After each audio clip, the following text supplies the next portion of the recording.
Доброе утро, наши дорогие телезрители. Это «Утро Якутии» на телеканал Якутия-24 и НВК «Саха». Сегодня в студии я, Руслан Ачиров, и вместе с вами традиционно мы подготовимся к новому рабочему дню. Но сегодня в нашем выпуске мы расскажем про робота, который готовит и убирает за вас. Расскажем, как пенсионерам компенсировать проезд к месту отдыха. И познакомимся со студенткой Северо-Восточного федерального университета, которая стала мисс и миссис Азия. Также в программе «Казачья фланкировка», забавные снимки дикой природы, куличи с кофейной начинкой и старт юбилейного IT-конкурса. Ну а в День смеха самые смешные дубли нашей съемочной группы. В общем, не пропустите и просыпайтесь вместе с нами.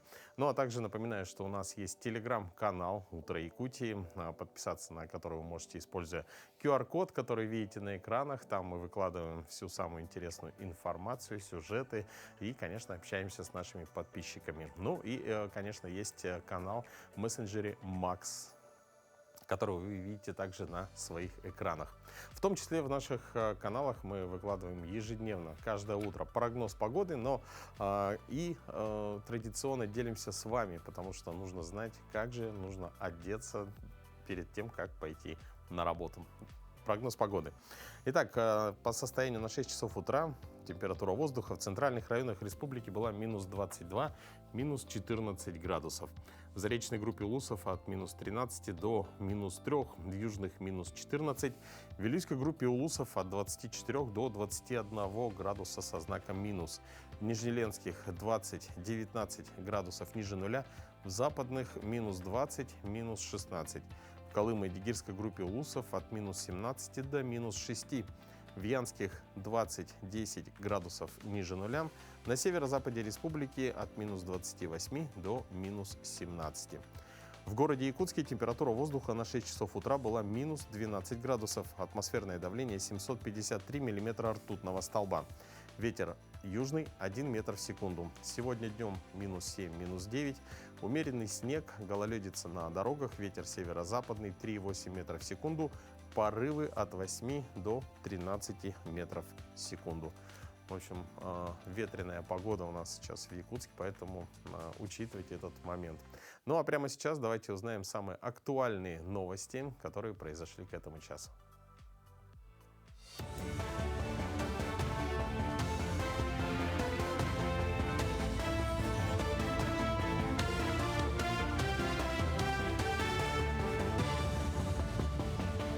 Доброе утро, Якутия. Далее блок новостей. С 3 апреля ветераны Великой Отечественной войны начнут получать ежегодную президентскую выплату в размере 10 тысяч рублей. Средства поступят автоматически вместе с пенсией участникам боевых действий и инвалидам войны, проживающим в России и странах Балтии. Кроме того, по решению главы Якутии Асена Николаева к Дню Победы каждый из 7 ветеранов, живущих в республике, получит региональную выплату в размере 1 миллиона рублей. Сотрудники ГИБДД предупреждают водителей об опасности на дорогах в связи с гололедицей и ухудшением погодных условий. С начала года в регионе зафиксировано 1361 дорожно-транспортное происшествие, в которых травмы получили 172 человека. Еще 12 человек погибли. Особенно сложная обстановка наблюдается на федеральной дороге Вилюй, где отмечается гололед, сильная скользкость и ограниченная видимость. Неблагоприятные условия затронули горный Вилюйский, Верхневилюйский, Нюрбинский, Сунтарский и Мирницкий районы. Наиболее напряженная ситуация складывается на участке между Сунтаром и Мирным, где движение транспорта значительно затруднено из-за интенсивного гололеда. Дорожные службы активно ведут работу против гололеда, но из-за непогоды обстановка меняется быстро. Обращаемся к водителям. Если есть возможность, воздержитесь от поездок по этим направлениям. А если вы уже в пути, соблюдайте скоростной режим, избегайте резких маневров и увеличьте дистанцию. Также будьте готовы к тому, что на мостах, спусках и подъемах усиливается скользкость. Берегите себя и близких. Если нет острой необходимости, воздержитесь от поездок до улучшения дорожных условий. В Якутске стартовал фестиваль агрошкол. Событие проходит в течение 2 дней в стенах Арктического государственного агротехнологического университета. Главная цель фестиваля – профориентация школьников. В этом году событие собрало свыше 300 учащихся из 30 агрошкол Якутии, в том числе и отдаленных арктических районов. Так, ребята представили продукцию собственного производства и приняли участие в первом этапе агроквеста – игры по станциям, на которых ребята проходят различные мастер-классы и выполняют задания. К примеру, правильно определяют растения, составляют карту республики или создают небольшой макет.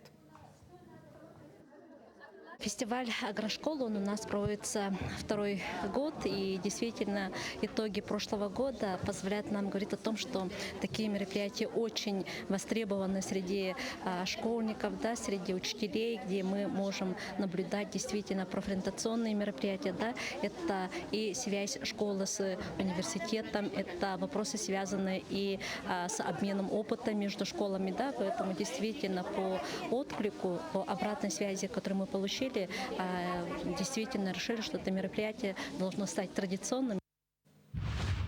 В Верхневилюйском Улусе прошла первая спартакиада для ветеранов и пенсионеров органов внутренних дел Вилюйской группы Улуса. В первый день организовали круглый стол, посвященный памяти Степана Дмитриевича Дашевского, полковника полиции, заслуженного работника Народного хозяйства республики, кавалера знака «Гражданская доблесть», который 19 лет бессменно руководил Вилюйским районным отделом внутренних дел. Во второй день ветераны состязались в 8 видах спорта. Особенно захватывающими стали военизированная эстафета и перетягивание каната.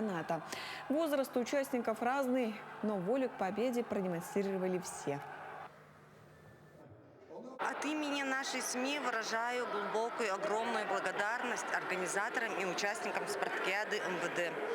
Для меня всегда это было огромной гордостью смотреть на своего отца, сильного, волевого, целеустремленного, наблюдая за тем, как участники соревнуются, поддерживают друг друга и показывают настоящий характер. Я понимаю, что служение в органах внутренних дел – это не просто работа, а это школа жизни. Благодаря своему отцу я пошла по его стопам и работаю в органах внутренних дел. В природном парке Синяя Горного района зафиксировали первый случай попадания изюбря в объективы камер фотоловушки. Благородный олень пришел на специальную подкормочную площадку, чтобы полакомиться веточным кормом, который изготовили госинспекторы природного парка. Необычное для конца марта явление в Якутии запечатлели жители села Техтюр Мегнакагалского района. На видео видны ростки. Автор видео предполагает, что это подснежники. По словам эксперта, это явление свидетельствует о раннем и аномально теплом начале весны в регионе. Если не будет сильного похолодания, то этих цветов есть шанс зацвести чуть раньше положенного срока – первой декады мая. В случае похолодания ранние бутоны погибнут, и массовое цветение пройдет в обычные сроки.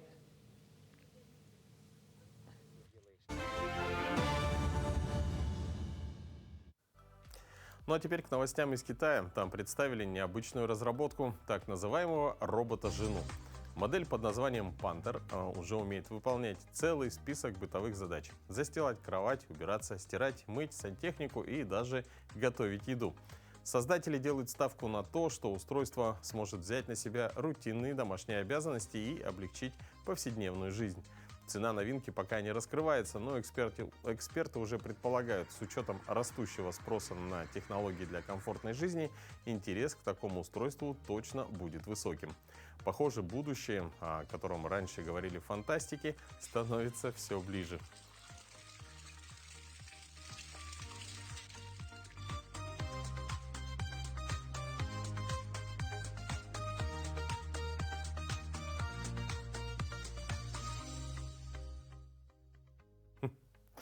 Ну что, действительно, технологии берут на себя все больше бытовых забот, освобождая наше время и силы.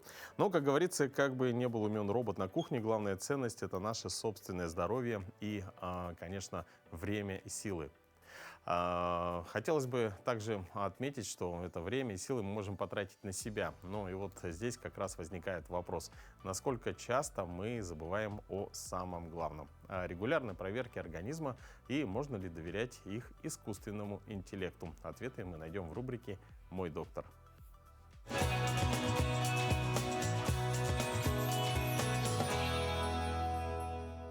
Доброе утро. Когда и как сдавать анализы, и можно ли это делать без назначения врача?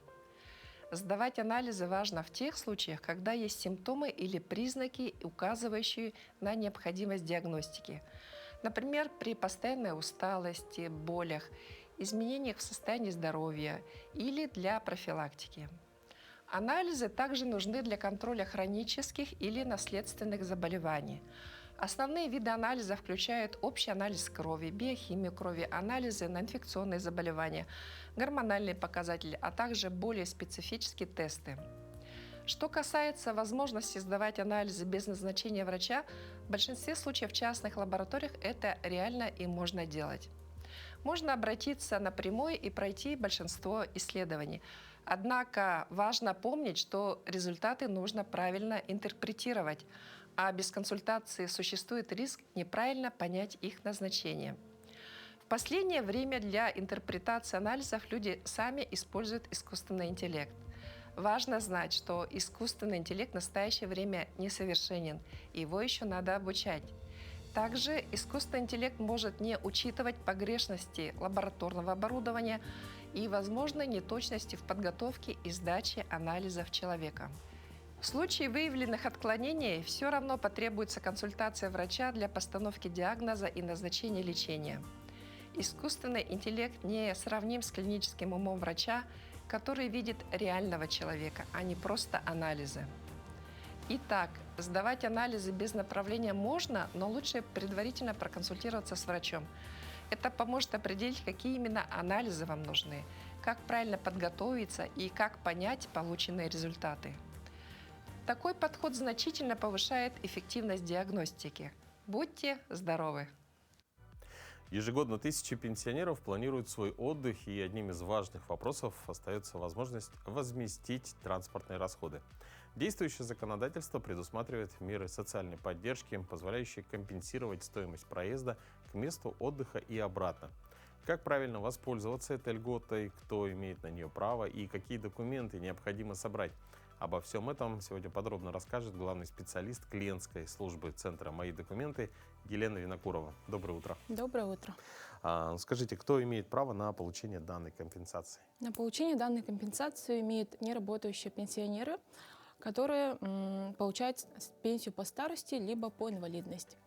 Также пенсионер должен проживать на территории районов Крайнего Севера и приравненных к нему местоположениях. Угу. А как можно получить данную компенсацию?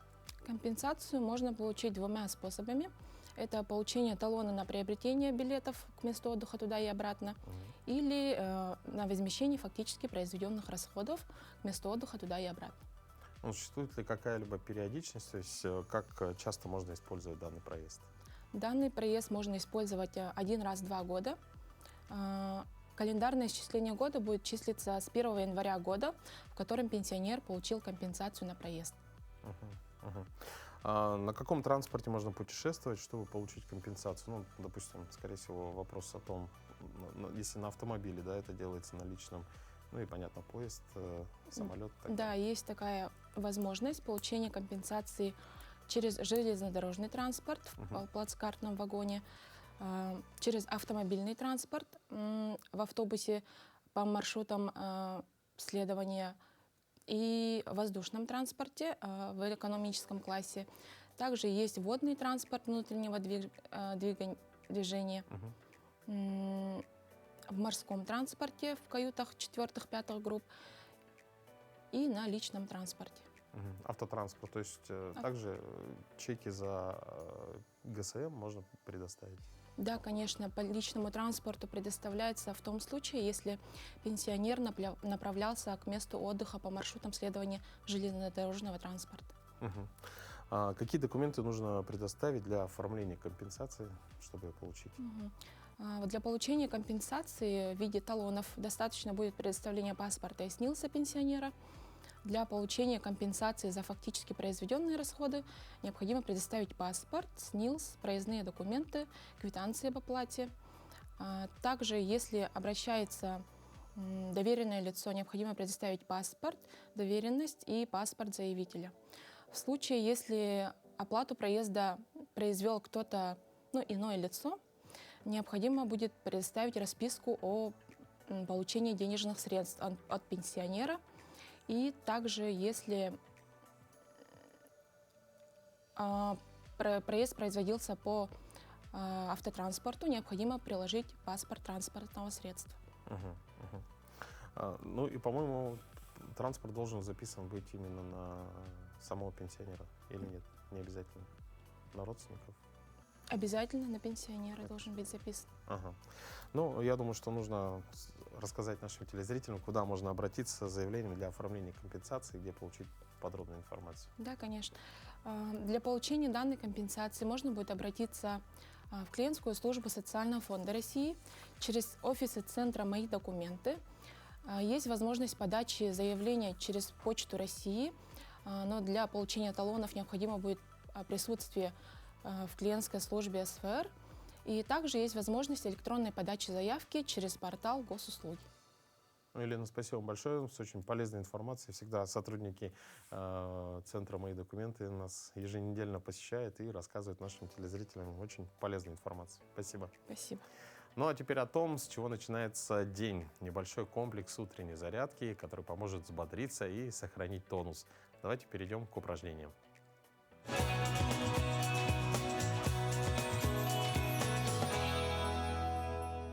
Всем доброе утро! Сегодня для зарядки нам понадобится степ-платформа.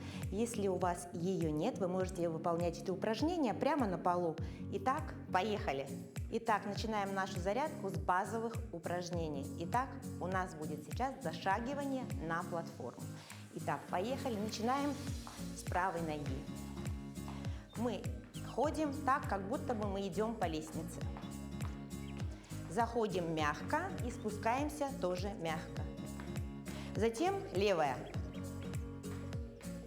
Это упражнение очень простое, выполнять может кто угодно с любой подготовкой.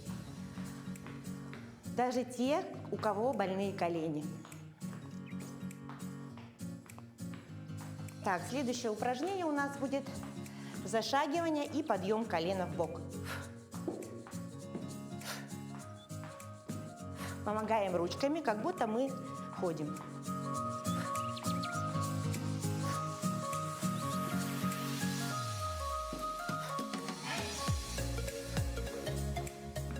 Следующее упражнение у нас будет захлест. Захлест и заводим ручки назад. При этом сводим лопатки. Стараемся пяткой достать до попы.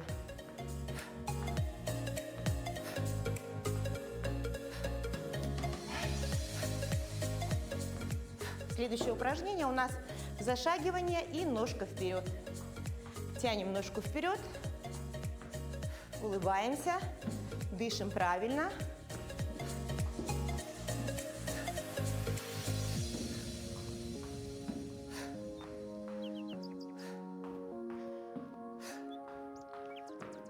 Следующее упражнение у нас будет мах в сторону. Так же самое мы встаем над платформу и делаем мах в бок. Здесь мы можем добавить еще ручку. Ручку тянем вверх, ножку в бок.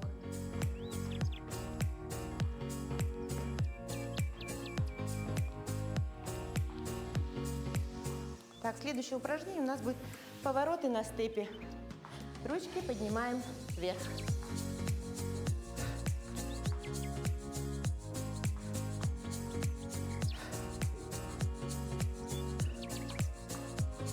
Делаем шаг-шаг, шаг-шаг. Шаг-шаг.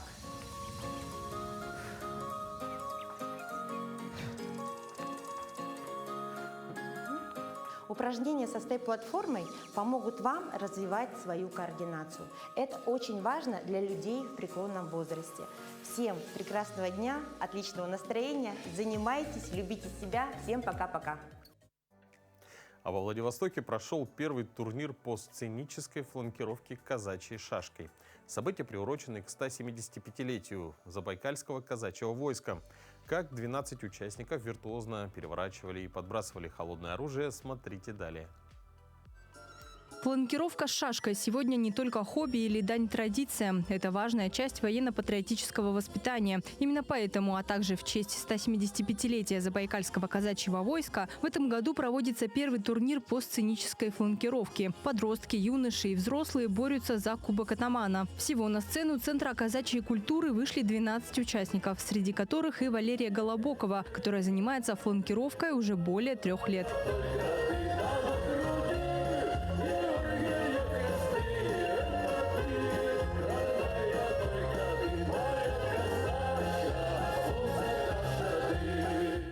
Вообще это общественная молодежная организация. Мы там ходим строевой, также проходит первая медицинская помощь, фланкировка. У меня прапрадед был казаком.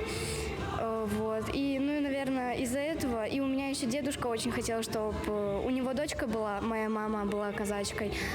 Как-то не получилось, я исполняю его желание. К слову, участниц девочек было почти столько же, сколько и парней. В искусстве виртуозного обращения с казачьей шашкой прекрасная половина нисколько не уступает. Зрители увидели множество приемов вращения, бросков и ловли на запястье. Такая сноровка у казачек в крови веками. У нас в истории есть момент, когда казаки все ушли, а женщины остались. Когда на них турки напали, то они турок отколошматили, как положено. И за это все получили георгиевские кресты.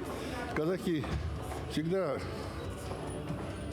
тренировали не только себя, своих детей с детства готовили к этому. Поэтому умение владеть холодным оружием – это основа подготовки была у казаков. И надо с чего-то начинать. Вот мы начали, провели первый турнир, посмотрели, оценили составляющие. Мастерство, артистизм и уровень владения оружием на турнире оценивали руководитель студии фланкировки «Исаул» Дмитрий Вайлошников и артист ансамбля «Забайкальские казаки» Максим Макаров. Турнир «Клинки Даурии» провели впервые, и символично, что именно в год единства народов России, объявить который в прошлом году предложил атаман Всероссийского казачьего общества. Результаты вскоре разместят в социальных сетях ансамбля «Забайкальские казаки».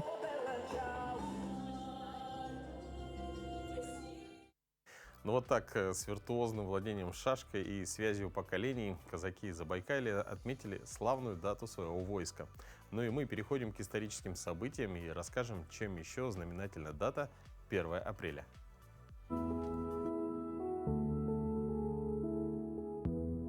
На календаре 1 апреля.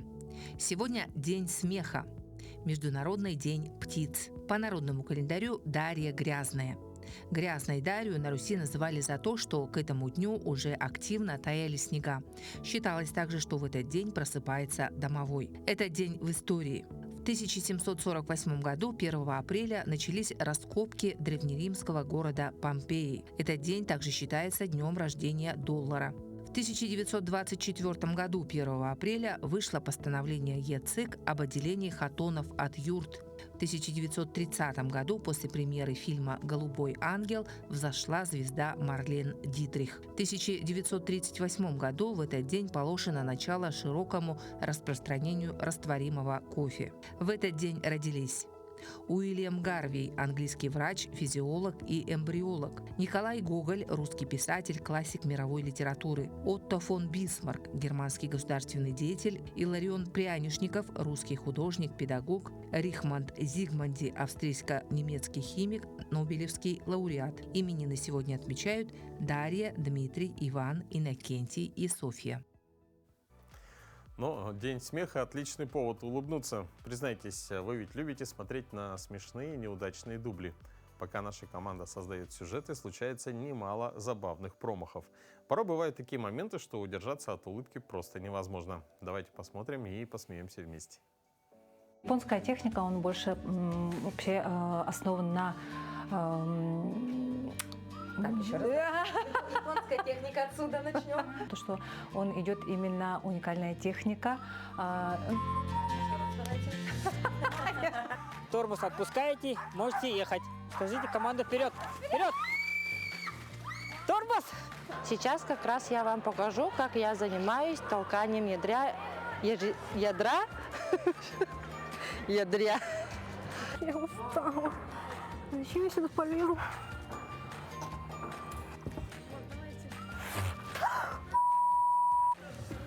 Начинаем понимать, включаем их в свой гардероб или нет. Так, это что-то не то буду. У меня такой робок, будто я им был. Гитара. Только недавно начали, месяца даже нету, и уже подписчиков много набралось. Иди, да? Владимир Петрович, доброе утро. Доброе утро, Якутия. Доброе утро, Татьяна. Доброе утро, Павел. Катерина. Катерина, простите. Моя фамилия оттеняется.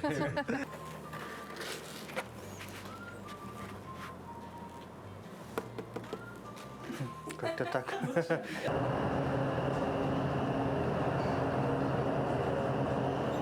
меня аж слезы потекли. Боже мой. Я же что-то сказала. Я никогда не плакала. Цепление, цепление. Что делать-то? Не бойся. Цепление, цепление, цепление. А наши пока они культурные такие. Руки. Очень культурные. А я должен смотреть на нее или мне вот так вот отвечать? Чтоб не было такого казуса, чтобы человек наступил на какашки. Да, на какашки. Имеете с ним, да? А? Нравится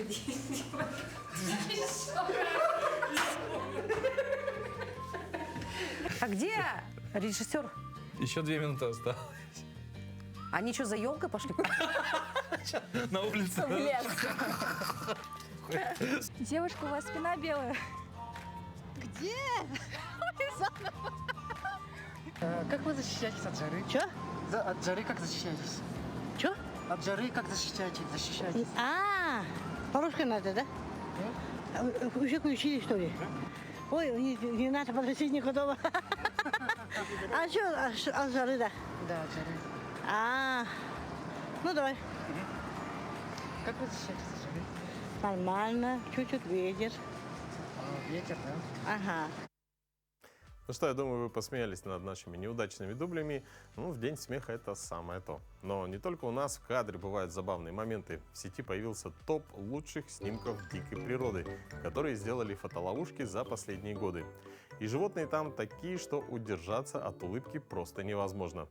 Пользователи уже сошлись во мнении, что это идеальный набор для аватарок. Так что, если после наших дублей вам захотелось обновить аватарку на что-то веселое, вот вам готовые варианты.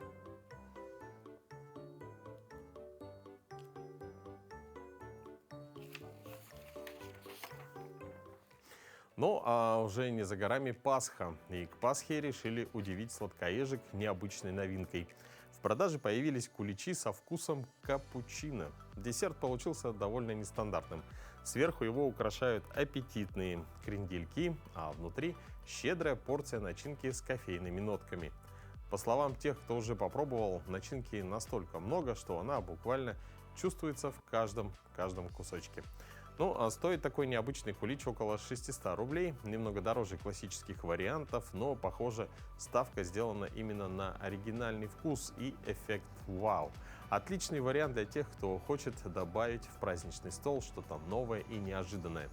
Но берите себе на заметку идею и можете приготовить подобный кулич дома. Ну, действительно, возможно, это хороший вариант для тех, кто хочет добавить на праздничный стол что-то новое и неожиданное, но за каждой такой необычной новинкой, будь то кулич с капучино или авторский десерт, всегда стоят люди, которые умеют превращать обычные продукты в маленькие шедевры. О том, кто стоит у истоков этих вкусных трендов, сколько сил и души вкладывается в выпечку и почему профессия пекаря сегодня снова не просто ремесло, а настоящее искусство, расскажем прямо сейчас.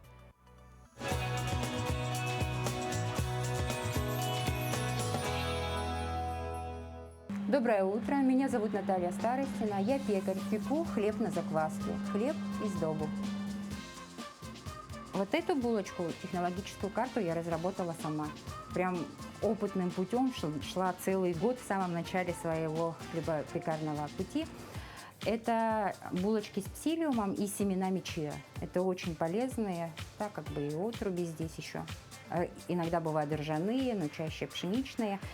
Хлеб я пеку 1 раз в неделю, и все семьи берут у меня впрок на неделю так, чтобы до следующего запека хватило. Не надо бояться, хлеб на закваске можно замораживать, в морозильнике, зимой у нас на улице, да, до 3 месяцев.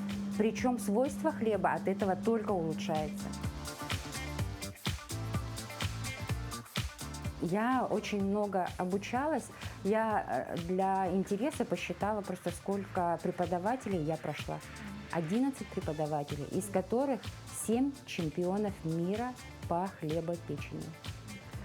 И плюс, конечно, литература. Очень много на обучениях проходят литературы, дают литературу и по здоровью, и по хлебопечению, поэтому очень много у меня информации в голове. Без хлеба жизнь вообще невозможна. И совершенно неправильно, когда люди отказываются от хлеба, думая, что от хлеба они полнеют. От правильного хлеба не полнеют. Вообще самое главное, когда у тебя семья и 2 бизнеса, и таких довольно-таки серьезных, да, это правильно составленный тайминг, правильно рассчитанные дни, правильно рассчитанное время – это залог успеха. Рассчитывать свои силы, не брать на себя больше, чем ты можешь, и не обещать того, чего ты не можешь сделать. Это самый главный залог успеха – рассчитывать на свои силы. Ну а в Якутске стартовал юбилейный 10-й сезон всероссийского конкурса «Моя профессия IT». За 10 лет этот проект стал одним из главных трамплинов для школьников и студентов, которые хотят связать свою жизнь с цифровыми технологиями. Конкурс помогает ребятам найти свой путь, получить знания и заявить о себе. Подробнее о том, как проходит юбилейный сезон и что ждет участников, нам расскажет директор Центра опережающей профессиональной подготовки Республики Саха-Якутия Владислав Хабаров. Доброе утро. Доброе утро. Владислав Гаврилович, в 2025 году конкурс вошел в президентскую платформу «Россия – страна возможностей». Как вы думаете, в чем секрет того, что такой IT-конкурс зародился вот именно у нас в Якутии? Мы еще в 2016 году в нашей республике впервые был проведен вот такой местный хакатон в городе Якутске. Основателями конкурса «Моя профессия IT» являются несколько людей. Один из самых главных – это Анатолий Соколович Семенов. В то время он был руководителем технопарка. И в 2016 году они приняли решение, что надо для школьников и студентов сделать какое-то очень быстрое мероприятие, чтобы они могли показать свои навыки в стрессовых условиях. И вот уж спустя несколько лет, да, когда к нам приезжал председатель правительства Мишустин, он посмотрел этот конкурс и поддержал его. И сейчас вот уже 3-й сезон он проводится в разных городах России, порядка 20 регионов поддержали это решение. А почему именно в Якутии? В Якутии очень много хорошего, которое транслируется и в России, и в мире. Мы еще раз доказываем, что мы не только производим какие-то там IT-продукты, но и транслируем свои мысли, какие-то смыслы. Да, и вот моя профессия IT является одним из них. Но этому конкурсу уже исполняется 10 лет. Как он изменился за это время и что особенного ждет участников в этом юбилейном сезоне? Прежде всего, ширится география. Вот мы уже сказали, что по России он охватывает порядка 20 регионов страны. А в республике он уже проводится во всех наших районах. Даже вот в северных районах он проводится в формате диатонов, и в муниципальных районах разных он проводится в формате хакатонов. То есть сейчас это не только вот одно событие в городе Якутске, а это очень много хакатонов, которые проводятся в ЛУСах. Да? И там есть свои эксперты, есть вот предприятия, которые даются кейсы. Идея на самом деле очень простая. Мы берем кейс, это задание от работодателя, от предприятия. В этом году есть, допустим, Сбер, Ростелеком, Драйви и остальные, которые дают задание, и школьники, студенты 3 дня должны решить эту задачу, IT-задачу. Что получают победители и призеры? Есть ли какие-либо примеры, когда участники прошлых лет уже работают в IT-сфере? Да, почти все они работают в IT-сфере, так или иначе. Потому что вот сейчас IT-сфера — это не только одна отрасль, она входит же во все отрасли нашей республики. И вот вы спрашивали про нововведение этого конкурса, нынешнего юбилейного. Мы в этом году проводим его очень масштабно. То есть 1 апреля сегодня у нас заезжают конкурсанты, школьники, студенты. На базе 39-й школы начинается конкурс. А вот 2 апреля вот для жителей и гостей нашей столицы мы делаем большой фестиваль IT-профессий. Там можно прийти и посмотреть, где можно учиться, получить IT-навыки, и где можно применить эти навыки, где можно работать. Там будет огромная игровая площадка. И одно из главных событий — это открытие выставки IT-истории. IT-истории нашего региона Якутии. Мы замахнулись вот на такие вот большие вещи исторические. Вот мы хотим посмотреть вот этих героев, которые вот продвигали IT, делали первые продукты Якутии. Причем это не только в 90-х, у нас еще, мы покопались, и в 70-х, 80-х были люди в Якутии, которые делали вот такие вещи. А где будет проходить выставка? Выставка будет проходить в историческом парке «Россия. Моя история». Ну и в целом со 2 апреля, с завтрашнего дня, да, я так понимаю, что на площадке этого исторического парка «Россия. Моя история» пройдет IT-фестиваль. Да, да. Какие еще будут запланированы мероприятия в рамках конкурса? Ну, в рамках конкурса мы уже сейчас знаем 5 кейсов, заданий. Как я уже говорил, школьники и студенты уже готовятся. Студенты уже начали 30 марта, подключились по ВКС к заданиям. Школьники уже сегодня начнут эту работу. Есть у нас 5 заданий, которые 3 апреля они будут представлены судьям. Ну, еще есть, вот у нас есть гости федеральные. Прилетела корпорация 1Т, это большая образовательная организация, которая работает по всей стране. Вот они также 2 апреля подключаются к нашему фестивалю и будут проводить мастер-классы. Ну, задача нам, сам IT-хакатон будет проходить в 39-й школе, а через дорогу от них в историческом парке «Россия. Моя история» мы хотим для жителей сделать, ну, для школьников преимущественно, хотим сделать вот такой большой фестиваль, где они в игровой манере, в игровой форме получат мастер-классы, чтобы понять, что такое IT-отрасль. Потому что, еще раз я говорю, IT-отрасль думает, что это только те, которые кодят, те, которые только разрабатывают и что-то делают. На самом деле мы покажем, что оно есть и в медицине, есть и в промышленности, вообще в разных отраслях, заканчивая там сельским хозяйством.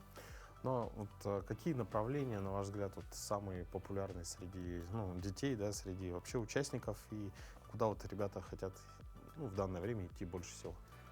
Тут очень много почему вот наш конкурс постоянно меняется, какие-то новые активности, потому что IT-сфера это такое очень гибкая вообще отрасль, да, она очень быстро меняется. Тренды вот этого года, если в прошлом году мы работали и были направления беспилотников, которые были и будут очень популярны, и в этом году они есть, в этом году добавляется искусственный интеллект. Очень много задач, которые школьники и студенты будут решать по искусственному интеллекту, которые внедряются в нашу жизнь. Ну, не зря в республике у нас и лаборатория ИИ сейчас открылась, и совет при главе открылся. Ну, и школьники и студенты будут решать задачи, кейсы по искусственному интеллекту. И вот в музее, где будет фестиваль сам, там тоже очень много будет именно представлено мастер-классов по искусственному интеллекту. Ну, я думаю, что от вас будет приятно услышать пожелания, да, участникам данного юбилейного сезона. Да, обратиться к ним. Да, для участников, которые уже пришли, вот сегодня в 39-й школе у нас будет открытие. Ну, для них главное, чтобы они показали свои навыки за какое-то короткое время. Конечно, это стресс. За 3 дня сделать в быстром формате такие задания. Но я хочу, чтобы у них все получилось. А вот для жителей и гостей нашей столицы я приглашаю посетить 2 апреля в историческом парке «Россия. Моя история» наш фестиваль IT-профессий «Моя профессия IT».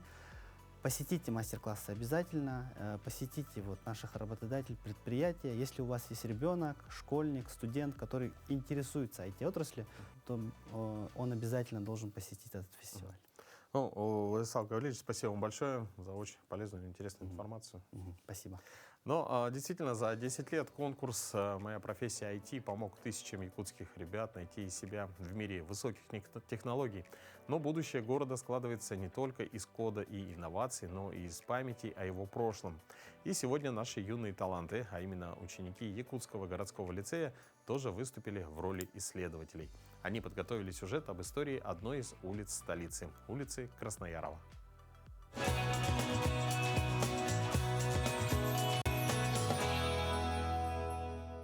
Здравствуйте! В эфире рубрика «Моя улица».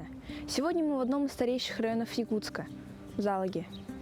Здесь среди деревянных домов, хранящих дух старого города, проходит улица, которая была названа в честь человека, чей подвиг прогремел на всю страну в сентябре 1943 года – улица Красноярова. 1 марта 1944 года. Война еще идет, до победы больше года. Но в Якутске уже знают, героев надо чтить, не дожидаясь салютов.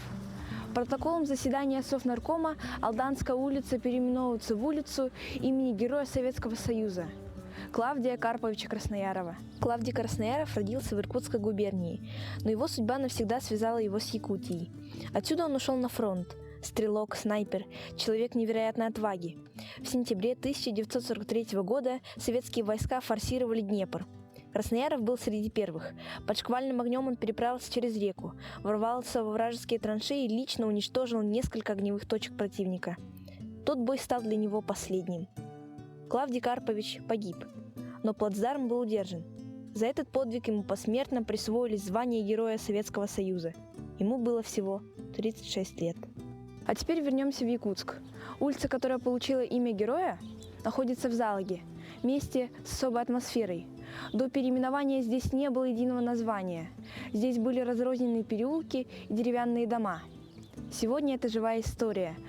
Старые бревенчатые стены помнят войну, помнят тех, кто уходил на фронт и не вернулся. Сегодня улица Красноярова – это жилая зона в самом центре города.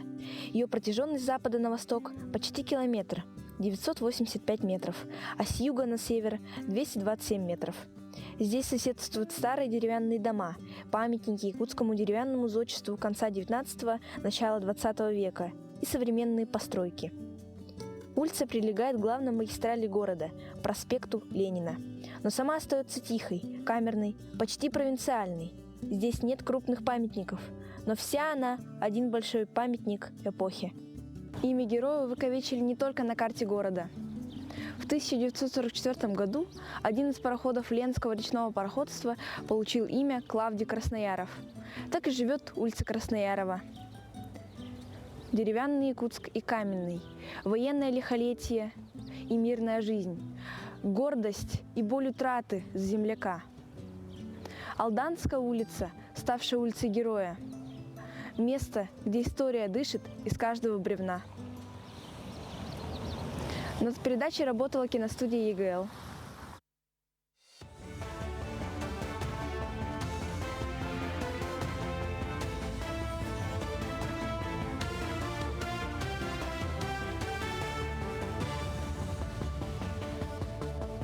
Мы продолжаем говорить о самых заметных событиях этого утра.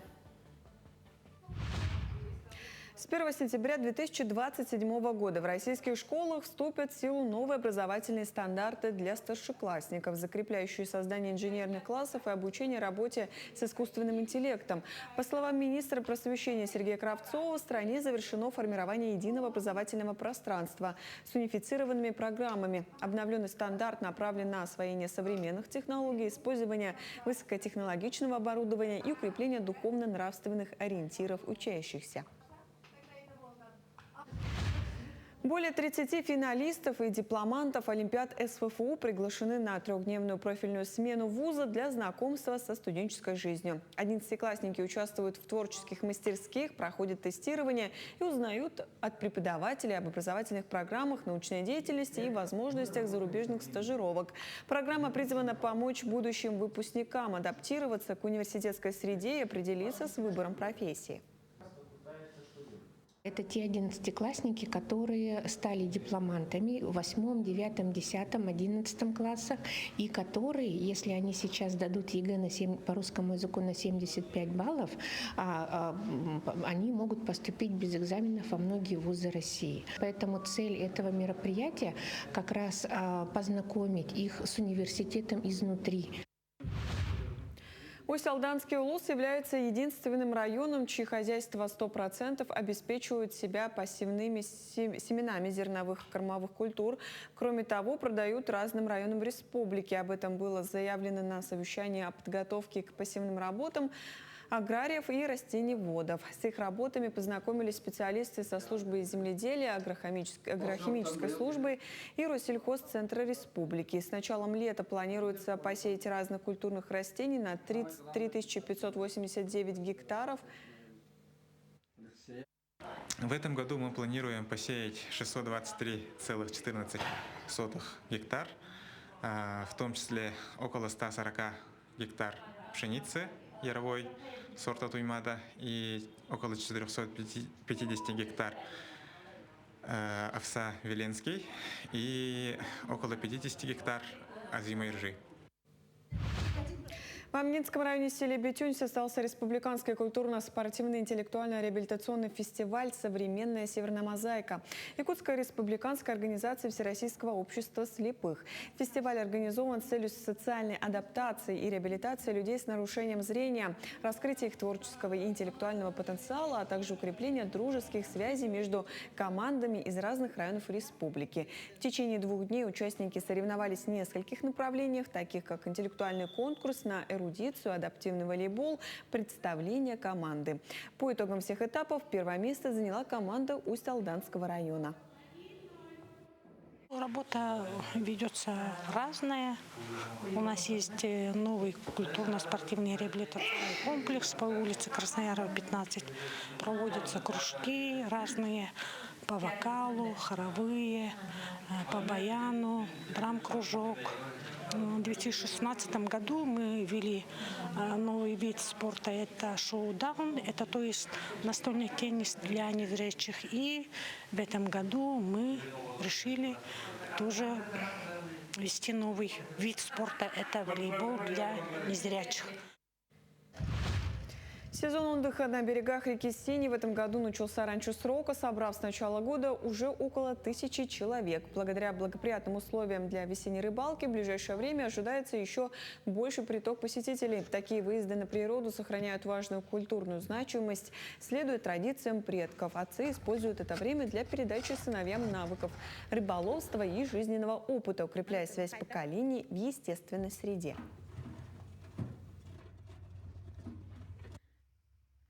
Я впервые тут, на Горном Улусе, но я 2-й раз рыбачу. Я выловил 5 рыб, вот это 5-я. Да, мне было тут круто, радостно. Это были все новости этого утра. До встречи в дальнейших эфирах. 7 дней в Бурятии, лед Байкала, этнобал и десятки ярких выходов на сцене. Таким запомнится национальный конкурс «Мисс и Миссис Азия-2026». В этом году он собрал участниц из Якутии, Тывы, Татарстана, Калмыкии, Забайкалья и других регионов. А главное событие финала прошло 24 марта в городе Улан-Удэ. Абсолютной обладательницей титула стала 21-летняя якутянка, студентка Института физкультуры и спорта Северо-Восточного федерального университета и тренер по художественной гимнастике. У нас сегодня в студии Виктория Попова. Доброе утро. Доброе. Виктория, от всей души поздравляем вас с замечательной победой. И хотелось бы задать, какие эмоции вы испытывали, когда объявили ваше имя на сцене? Я испытала всевозможные эмоции, потому что я была подавлена от того, когда объявили всех победителей 3 категорий «Мисс», «Миссис» и «Классик». Я подумала, что меня оставили ни с чем. Но в то же время я была очень горда и рада за каждую конкурсантку, ведь все были достойны. Но когда объявили абсолютную победу Республику Саха-Якутия, я не смогла сдержать слез от счастья, я была очень рада. Ну, замечательно. Я представляю, какие эмоции были, да, потому что это подготовительный момент очень долгий. А вообще, в целом, вот с чего все началось и как вы приняли решение участвовать в конкурсе? Буквально с 2 недели моя подружка Карина, получается, мне отправила прием заявок. Говорит, срочно отправляй, подавай. Мне написала вот директор конкурса, вот мы рады видеть тебя в числе наших финалисток, давай прилетай. Я долго решалась, конечно, потому что все-таки это долгий путь, это путь в Бурятию, это поиск костюмов, финансовые вложения, но мы смогли, мы справились. Я была очень, как сказать, настроена по-боевому. Но я думаю, это сложно было бы сделать действительно без группы поддержки. Вообще, вот как отреагировала ваша семья и друзья? Они на самом деле привыкли к тому, что я в любой день могу подойти и заявить о своих масштабных планах. Все лишь просто порадовались, поддержали, и все. То есть все прошло как по маслу, можно сказать. Конечно, да. А вот на ваш взгляд, вот чем отличается конкурс «Мисс» и «Миссис Азия» от других подобных проектов? Своей миссии, потому что это межнациональный конкурс, где главное — это не конкуренция, а объединение женщин со всей азиатской части России, вот, где каждая представляет свой регион, культуру и традиции. А какие дальнейшие планы у вас, и планируете ли вы принять участие уже в международном конкурсе, он называется «Мисс ООН», да? Да, я вот готовлюсь уже к международному конкурсу. Я уже собираюсь лететь в Индию в конце сентября. И я настроена так же серьезно, как на «Мисс Азия Россия». И также, так как я выиграла абсолютную победу вот в этом конкурсе, получается, в следующем году конкурс пройдет уже на моей родине, в республике Саха-Якутия. Да, и мы уже начинаем плотно работу вот с организаторами. Здорово, то есть очень хорошая традиция, на самом деле. Да. Ну вот если вы вначале сказали, что когда подали заявление, и с вами связалась директор конкурса, подумали, ну, то есть лететь в Бурятию достаточно далеко, да? Вот, а теперь, соответственно, нужно будет ехать еще дальше, получается. Да, да. Ну, а мечтали ли вы в детстве участвовать в конкурсе красоты? Была ли такая мысль? Если честно, то нет. Я была очень смешнявой, такой пухленькой, темненькой, и даже таких мыслей не было у меня в голове. Вообще, мой первый проект, он прошел в прошлом году на национальном празднике Гэх. На Туймадако я завоевала титул второй вице-мисс. Также я в этом году, в конце января, представляла СВФУ и мою республику. Я, получается, что была на мисс студенчества, я завоевала титул мисс ДВФО. Ну, получается, достаточно большой опыт, да, у вас? Ну, получается, да. А есть ли вот определенные какие-то вот, ну, подготовительные моменты, они, конечно, к разному конкурсу немного разные, но есть ли какие-то определенные вот те, которые вот без которых не обойтись в процессе подготовки? Ну, мой секрет, наверное, это моя мама, потому что без ее веры в меня я бы не смогла достичь таких высот. Все-таки это такие вложенные, как сказать, столько вложенных сил, времени, финансов. Все-таки выйти, да, как будто бы кажется, что со стороны выйти в один день на финале, продефилировать красиво и выиграть. Это, ну, это как будто бы вот так вот картинка. Но на самом деле это труд длиной в жизнь. Это столько вложенных сил на самом деле. Но если говорить о конкурсе «Мисс» и «Миссис Азия» вот этого года, да, в котором вы одержали победу, что было для вас вот, самым, может быть, сложным в процессе подготовки? Самым сложным... Ну, я бы не сказала. Или какой-то конкурс, к которому вы вот готовились и с волнением и неизвестностью, то есть, может быть, переживали? Нет, во мне играет все-таки спортивный дух. Все-таки я была решительно вот сильно настроена, и я точно знала, что я еду за победой. Но я, конечно же, не ожидала, что я выиграю абсолютную победу. Я ехала туда за короной в своей категории «Мисс». И не было никаких сомнений на самом деле. То есть вы одержали абсолютную победу, соответственно, стали абсолютной обладательницей. Да, да. Хорошо, ну а какие советы вы бы дали, допустим, нашим, может быть, телезрительницам, да, или поделились бы с советами или секретами красоты? Может быть, это спорт, уход или питание? Ну, я считаю, что все рамки — это в вашей голове. Нужно просто брать и делать, никого не стесняться, никого не слушать, и все будет получаться. А скажите, вот вы отметили, что в следующем году, да, будет проходить уже на территории нашей родины, да, Якутии, в городе Якутске. В какие числа проходит? Тоже будет весной? И какие будут нюансы? Это будет в июне. В июне. Да, точных дат пока нету, но можем сказать только это. Ну, уже идет прием заявок. То есть можете вот прямо стать первой финалисткой, и вам предоставят абсолютно все. И бесплатный оргвзнос, проживание, питание, перелеты. Поэтому нужно скорее заявку отправлять. То есть, если нужно пройти какой-то определенный еще конкурсы какие-то, чтобы получить такой. Получается, что в каждой делегации есть свои региональные этапы. Так как у нас такого нету в нашей республике, да, Якутии, И можно просто вот отправить пока что заявку онлайн, там, то есть заполняешь заявку, вообще о себе анкету, фотографии, текст и так далее. И все, и как бы сам, как сказать, конкурсный этап идет онлайн. Первый. И то есть, если вот этот первый этап проходит, то уже... Возможно, региональный, ну, смотря какая делегация, конечно же, да, и все, ты уже финалистка, считай. Здорово, это большая возможность для наших девушек. Да, ну и, кстати. наверное, какие советы вы бы дали девушкам, которые мечтают об участии в конкурсе? Можно прямо обратиться. Так, я немножко стесняюсь. Я бы хотела сказать, что главное, да, еще раз повторюсь, никого не стесняться, никого не бояться, никого не слушать, и все будет получаться. Если не получается, то можно делать снова, снова, снова, пока не получится.